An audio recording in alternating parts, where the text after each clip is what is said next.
What is going on, YouTube? We're back with episode 2 of Digge's Huddle. This time a little bit later. I've been trying to get it out on Friday so far. This is only my second week, but maybe we might shift it to recording on Friday and putting it out Sunday morning or Saturday night or anything like that. You all can let me know when it makes the most sense to be kind of checking for a pregame kind of wrap up of Thursday night football. You all let me know what you think there. We're rocking the kind of yellowish greenish shirt. So, we're barely surviving the green screen behind me. We're barely trying to not fade away. But I hope everybody has had a great week and are ready for week 2 of NFL football. Hope you all are taking a look at some of the college football. I'm going to definitely enjoy LSU playing in about an hour from now, playing South Carolina. But without any further ado, let's get straight to it. My first topic is going to be, we got to talk about Tua. This is a quarterback that I did not think that highly of. I just wasn't that big of a fan of Tua coming out of the draft. I was thinking that he was kind of overrated. I didn't think he was athletic as I would want him to be. The height wasn't there. I just didn't see it. And apparently his coach, Brian Flores, didn't see it either. But as you get further and further into his career, he's matured. His confidence is back. And him and Mike McDaniel are the perfect pairing. Now, they got beat down on Thursday by the Buffalo Bills. But of course, while we're talking about Tua, is the big reason he's had an issue with concussions in the past. When you take a look at guys like Wes Welker, who have had concussions and concussion after concussion, even as he was older into his career, his speech started to get a little bit slurred. You see a lot of people whose lives are affected because of these concussions. And Tua's had 2 or 3 occasions where he's gotten laid out and his arms are stretched out all the way. His body goes stiff. And it's just scary to see on the field. As a human being, it's scary to see it. But Tua has become so ingrained in this offense. He can run this offense so efficiently, getting the ball to Jaylen Waddle and Tyreek Hill. He does not have the strongest arm. He just doesn't. But he throws with such great anticipation. One guy coming out of the draft that I compared to Tua was Michael Penix Jr. because of that anticipation, because of the ability to just put up video game numbers throwing the football. And Tua, I think, is not even at the peak of his career. I don't think he's at the peak of how good he'll be. And it's just sad to see. And if you're asking me as a human being, if you're asking me what should Tua do after having, what is his 4th concussion, where he's kind of laid out like this, I think you got to retire. Now, that's my opinion. He's going to get, another $124 million guaranteed if he does retire. And, they can't take that away from him. But just taking a look at it, man, you don't want to be in a situation where you're 50 years old. Maybe you win a Super Bowl. Maybe you win 2 Super Bowls. Maybe you go down as the greatest football player of all time. I don't see that happening, but maybe something incredible happens. If at 50 years old, you can't recognize your children, you can't recognize your grandchildren, you can't get yourself food to eat, and you're sitting on $100 million and with interest and stocks, maybe you're sitting on $1 billion. You won't have the ability to even know what's going on. So if I'm Tua, I'm really thinking very, very hard about should I retire? And I'm leaning towards he should retire. Now, will he retire? Absolutely not. He's not going to retire. I just don't see that happening, folks. Tua is a guy that he's a competitor. You see that clearly. And I just think the fact that he's come back so quickly already from these concussions, he's going to fight to come back, and he's going to try to get the best out of himself and try to make his team as successful as possible. And you can't blame him for that. But from a health perspective, I think it will be in his best interest to retire. But since I'm pretty much saying I know he's not going to retire, something I can see him doing is putting a lot more emphasis, hopefully, putting a lot more emphasis on protecting yourself. If you're sliding, don't actually slide. Don't dive head first.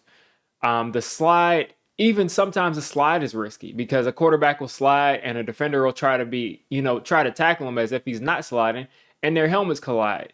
But I just think that's much better for that to happen on accident than for you to be diving forward after you've already gotten a first down and then getting another concussion. So I really hope that Tua can move past this.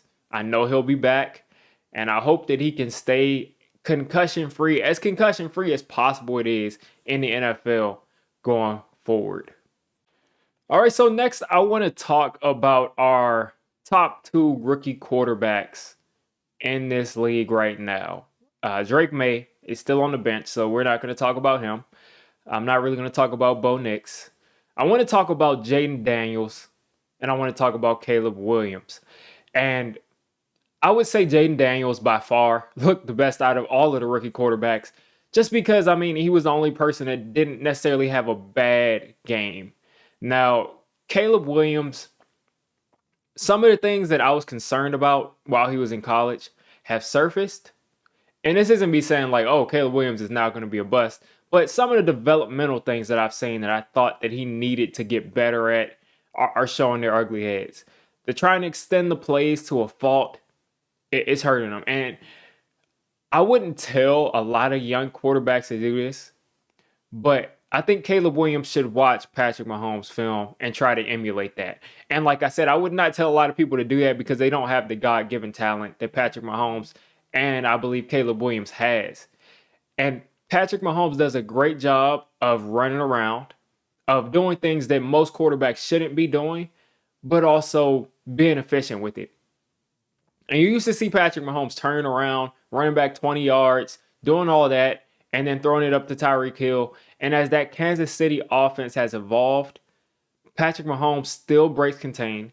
He still is able to run around. You still see some of that magic, but it's a lot more refined and controlled. And I think that's all that Caleb Williams is missing. I think that he will eventually understand the athleticism of these NFL defenders, that you can't run back 20 yards and reverse field. And you just can't do that in the NFL on a consistent basis. He really struggled to see the field. There was a lot going on there. But luckily, the Chicago Bears defense and the Chicago Bears special teams was able to help him out. And they were able to win that game, which Caleb Williams had the worst game but won. Jayden Daniels had the better game but lost. And this isn't even saying that Jayden Daniels had a superb game. Most of his throws were short passes, dump offs, and running.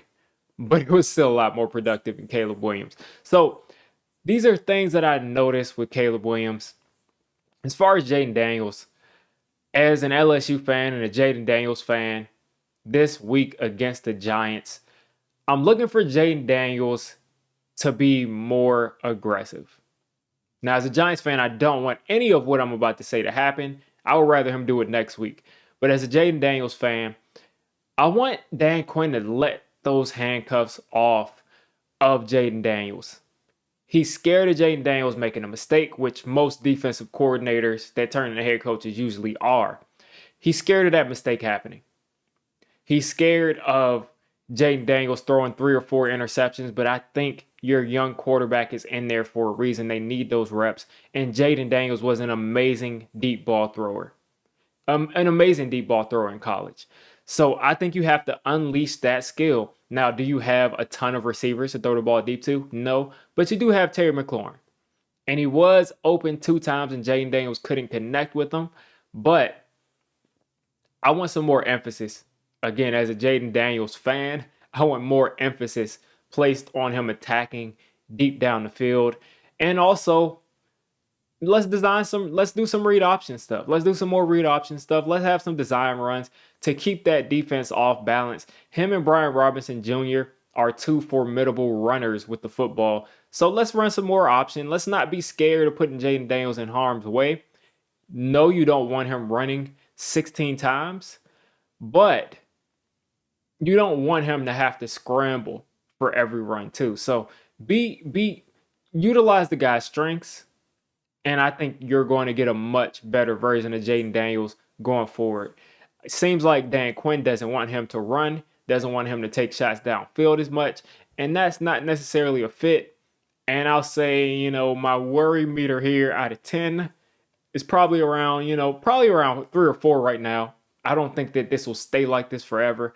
But if Dan Quinn goes through this whole season and the reoccurring theme is, I don't want you being aggressive, I don't want you utilizing the tools that got you here, then I'm going to start saying that Dan Quinn might not be a good fit. Cliff Kingsbury isn't necessarily a coordinator that I think highly of, but I think you can get enough out of Cliff Kingsbury's offense for Jayden Daniels to have a good rookie year. So, did with Kyler Murray. Kyler Murray had a nice rookie year. They were productive. So, let's see what he can do with Jayden Daniels.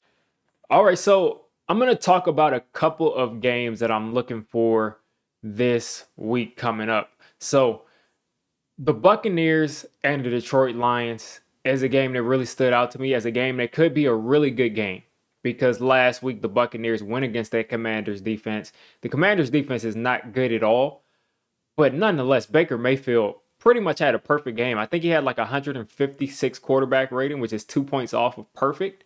So Baker Mayfield absolutely obliterated that Commanders defense. Threw for 4 touchdowns, over 300 yards, and had a really good time out there. Now, do I think he can do that against Detroit's defense to that level? Possibly, but probably not. He's probably not going to do that. But I do think they have some weapons. I do think Baker Mayfield is playing with a level of confidence that I haven't seen him playing with since the Browns had Nick Chubb and Kareem Hunt and were, a really formidable team, and he had the offensive line blocking for him. I haven't seen that Baker since then. And he's playing with a level of confidence that can elevate this Buccaneers team. As a Giants fan, I mean, man, I wish we had Baker Mayfield, or wish we had one of these other guys that are, getting paid $30 million or 20-something million and are putting up really good numbers on these teams instead of a guy like what we have now. And that's a whole different story. But Baker Mayfield is showing that you can pay a guy $30 million, 20-something million dollars a year, and you can get good production out of him.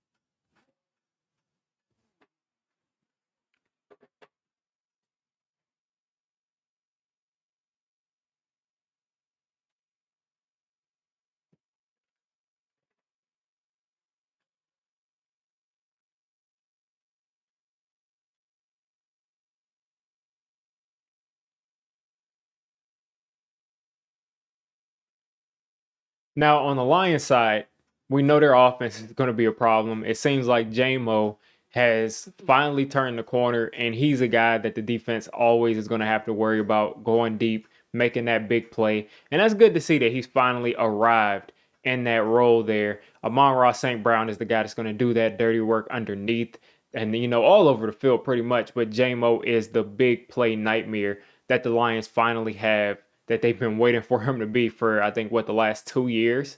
He's been hurt. He's been, I think, suspended, if I'm not mistaken. So it's finally good to see him out there making the plays that we all knew that he could make. When you look at that Lions defense, though, man, like, they have really turned that unit around over the last couple of years, which makes me look at, some teams that are rebuilding, Giants, that have not been able to turn around teams. And we see all these teams do these crazy turnarounds in 2 years. So the Lions with Aiden Hutchinson, I mean, he's amazing. Aiden Hutchinson is an amazing edge player who's literally making a case for him to be the best edge in the league this year. He's a guy that really can fight for that Defensive Player of the Year award. Marcus Davenport on the other side had 6 pressures last week. So the Lions are rolling. They are a team that could really get some stuff going. I mean, they're a team that can really, I think a lot of people are picking them to win the Super Bowl, and that's not a bad pick. And they really turned it around. Nobody gave them any credit when they had Jared Goff and got rid of Matt Stafford. They were like, Jared Goff, whatever, that's a throwaway. Nobody respected Jared Goff, and he has really turned things around in Detroit. And I'm excited to see what they do this year. Now, as far as this game, you got two quarterbacks who aren't on their original teams, who have really, earned their way back to being respected quarterbacks in the NFL. But all that being said, I'm gonna have to go with the Detroit Lions. They're a really good team. They're favored by 7.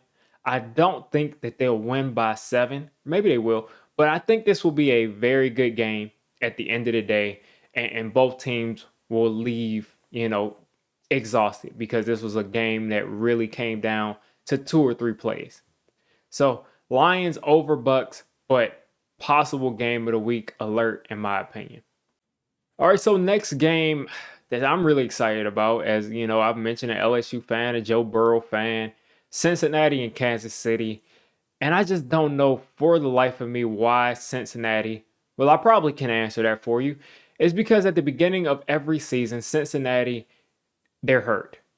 Whether it be Joe Burrow, whether it be Jamar Chase, whether it be T. Higgins, someone's hurt.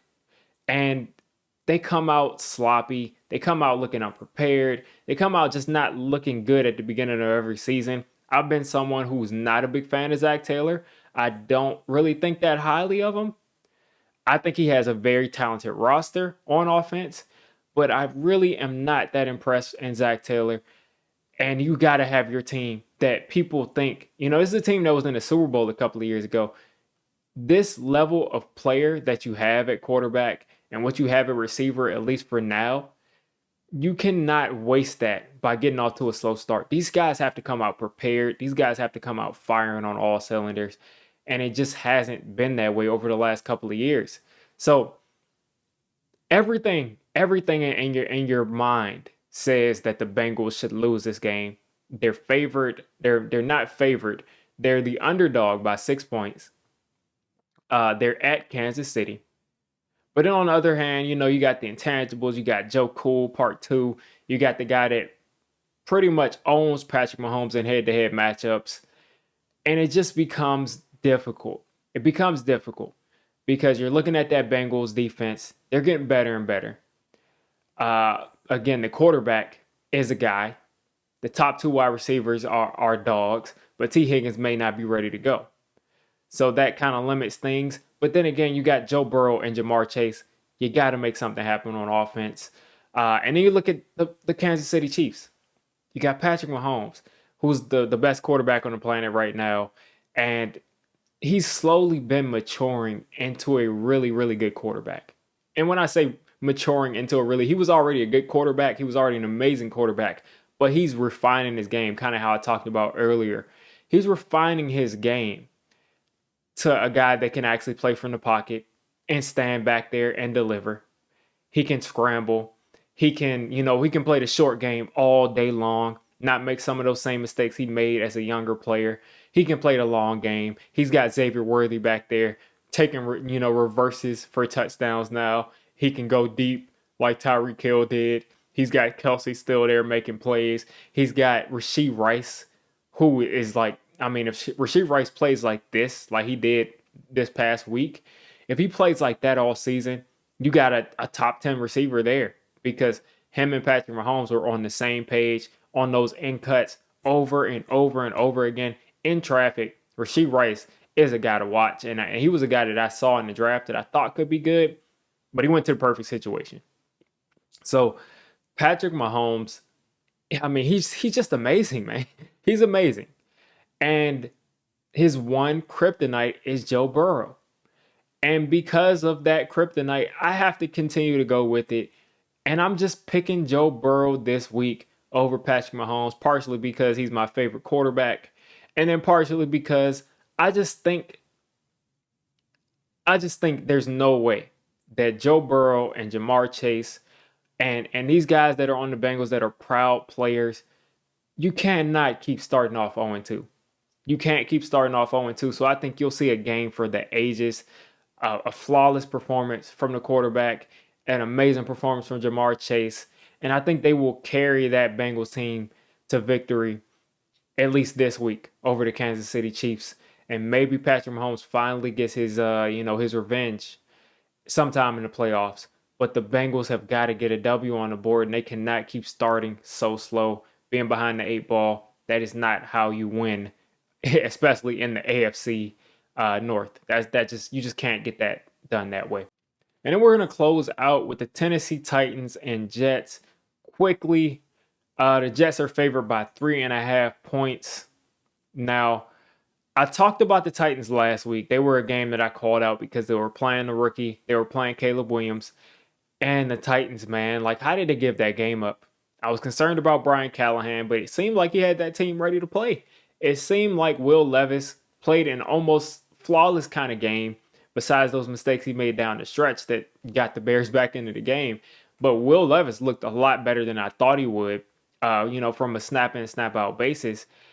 And he's a guy with a ton of potential. I mean, if Will Levis if things can click for him, he's someone that could be, an amazing elite quarterback in this league. So I'm looking to see if Will Levis can continue doing this. And this Tennessee Titans defense, man, they're looking pretty good too. That defensive line with Jeffrey Simmons leading that crew, they're looking pretty good. They fired Mike Vrabel. I was concerned about that. I thought he was a guy that, had winning season after winning season after winning season. Then he kind of hit a little bit of a snag the last 2 years. But he was a guy that I was thinking, like, you cannot fire Mike Vrabel. This Tennessee Titans team, in my opinion, had overachieved for years. But, it's just the way it goes in this league. Sometimes guys just fall on the sword. But Brian Callahan is off to a good start, in my opinion, for how they played that first week. Now, they absolutely cannot make those mistakes down the stretch and give these games up. And they're playing a Hall of Fame quarterback, Aaron Rodgers, who is looking to get on the board. Now, I've never seen a group of players look so confident after losing a game as I have for the Jets. I mean, the Jets all left that game, and it was sometimes guys don't hang their heads when they lose, but it was just not even like, man, I wish we would have done that. It was just all like, yeah, it was good to get out there and play. It was like it was a preseason game for them. They were like, yeah, it was fun to go out there and play for the first time as a unit. Everything was cool. And they just got whooped by the San Francisco 49ers. And they were just relaxed, calm, collected. And that just shows that they believe a lot in Aaron Rodgers as a quarterback. At this stage in his career, you never know. I thought Aaron Rodgers looked pretty good. I think he'll start to get more and more comfortable coming back from that Achilles. Sometimes he kind of looks like he's false stepping, like he's kind of scared to re-aggravate it, which, is understandable. But I think that this team is going to be successful this year. Now, I'm not a huge fan of Aaron Rodgers, but I do think that he's a quarterback that can take advantage of what they have there on offense and then complement that defense well. So they just did not seem discouraged at all. This is a team that people think they need to win a Super Bowl before Aaron Rodgers leaves. And I think that offensive line is what's holding them back. I think they've improved since they were last year, but they still have got to, it all depends on the health of Tyron Smith. It always does. So they've got to get consistent production there, and they've got to be able to run the football. Run the football, man. They cannot. Aaron Rodgers at this stage in his career, I don't think he's going to be able to be the Aaron Rodgers of old, which means I think you need at least a decent running game to complement Aaron Rodgers if you want to go deep into the playoffs. So they're going to have to get better at running the football. And the Tennessee Titans front is not a bad front. So this is another good test for them. They're not as good as the 49ers, but this is another good test. Hassan Reddick is still nowhere in sight. So that's something else that you're like, if he can't come back, that could throw a wrench in things. But looking at this team, looking at this game, like I said, the Jets are favored by 3.5. Taking a look at my pick for this game, I wrote it down. I got to take another look. And it looks like I went with the Jets. So I went with the favorites for, I think, 2 out of these 3 games I talked about. But I expect all of these games to be really good games. I'm going to be taking a look at all 3 of these games. And, of course, I'll be watching Jayden Daniels go off against my New York Giants, or not go off, hopefully, Jayden Daniels face off against my New York Football Giants. And hopefully we can get a win there. And hopefully also Jayden Daniels takes another step up. But now, without any further ado, let's comb through week 2's schedule. I'm going to be just giving you my picks. I'm going to tell you what the spread is, and then we're going to get out of here. Thank you all for staying this long. Now let's take a look at week 2. So, Buffalo over Miami. I had Buffalo over Miami. It is what it is. Again, with these picks, you're going to have to take my word for it. I might consider removing it because we're doing this after Thursday. But here we go. Las Vegas at Baltimore. Baltimore's a 9.5 favorite. I'm going with Baltimore. Come on.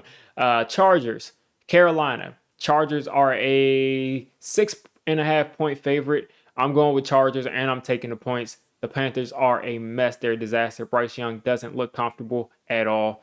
Dallas Cowboys, New Orleans. They're in Dallas, so that helps things out.